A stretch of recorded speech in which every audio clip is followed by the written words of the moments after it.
Hey guys, welcome back to my channel and welcome to my she room. Today's video is about losing weight on Optavia. I have been a little MIA with my weigh-ins, not because I'm gaining or anything like that. It's strictly because I have been working on this room, adopting a stray cat, have been spending the last couple of weeks trying to gain his trust and working crazy hours and working out, and just like everything, it's just been making videos has been kind of on the back burner. So I apologize for that, but I have a really good topic today. This time of year is notorious for people either going off plan or getting onto one. And what about the people in the middle? That always seems to become somewhat like pushed aside during this time of year. So there's a lot of people out there struggling right now. And I wanted to just talk about that. So if that's something that you want to hear about, then just keep watching. Okay, guys, so why aren't you losing weight on Optavia? It's so black and white and so stinking crazy simple that I almost feel silly making a video about it, but I know there's a lot of people out there that struggle with this, and I have been guilty of this for the last 2 weeks. So this is it in black and white, guys. If you are on Optavia and you spent the money and got that box and you are on the plan, then you need to be on the plan. That means following it religiously. When I say that, it's so easy to add in extra little things that sometimes we think are perfectly good to be on the plan.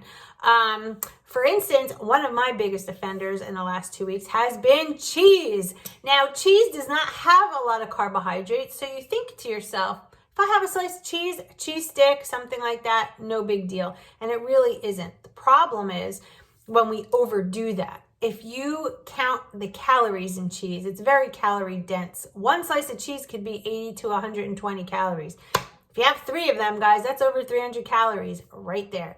What I found for myself over the last 2 weeks that kept me stalled, no weight loss whatsoever, is the dang cheese. Because I could do so well during the day, and then I think because of all my training and stuff, I'm super hungry and I have to feed the muscle.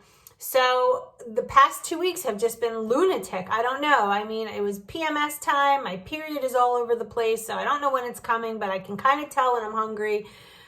It's like that time of year where we're hibernating because it's cold outside. You know, we're wearing the sweaters. We're doing, the heat and things like that.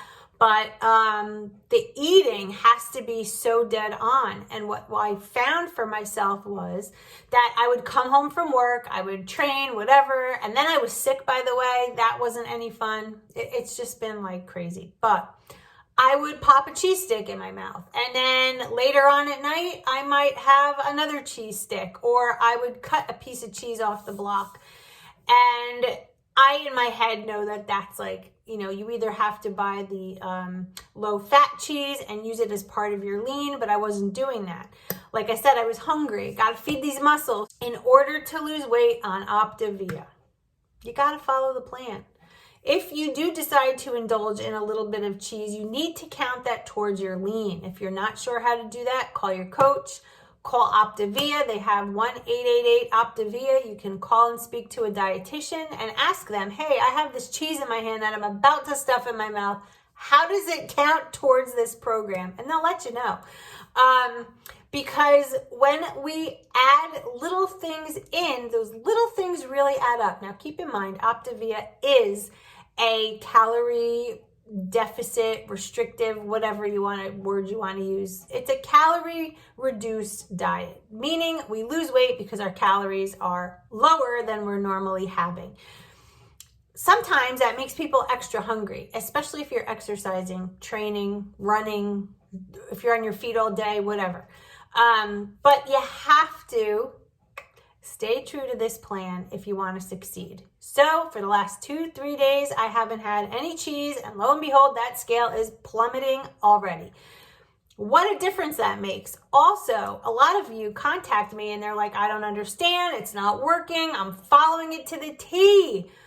That is true for some of you because I've asked to see your food diaries. However, one of the biggest culprits with this is sodium. A lot of you are adding soy sauce, teriyaki sauce, all kinds of sauces.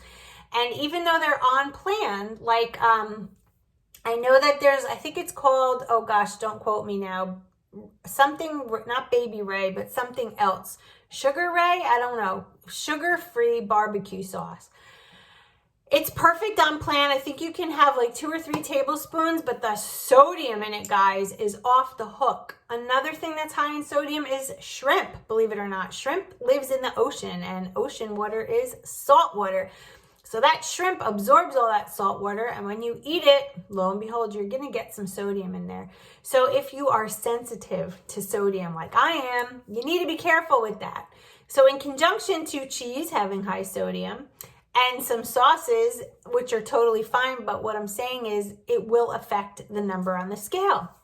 And lo and behold, that number on the scale is not everything, but it is something that we use to gauge our progress. So I think if you stick to plan and you have your fuelings and you measure everything out and you only add in the condiments that you're supposed to have in the right amounts. And you know what? When you take a tablespoon of, let's say, barbecue sauce, don't take a tablespoon, because that tablespoon, we have a tendency to round it out. Nobody takes their finger and flattens it all out and plops that teeny little bit on their food. Weigh it out. Put your food on a scale and pour the barbecue sauce, or how I do it is I take a little bowl, pour the barbecue sauce or the ketchup or the soy sauce in the bowl, measure it out in grams according to the package, and then pour it on your food, because then you'll get the correct amount. But when you start measuring it with spoons and you start measuring things with measuring cups, we have a tendency to overdo it, and that will give you more calories, more sodium, more fat, things like that. So food scale is by far paramount. You need that. You need to weigh things out in grams or ounces. You need to drink your water. You need to watch your sodium. And stop adding cheese to everything, because I know I have a client who tells me that whenever they make that chili, they're adding cheddar cheese on top. Totally fine if you could take a little tiny little pinch, but she was adding like a handful, she was telling me. That's not good. That's like over 100 calories added onto that.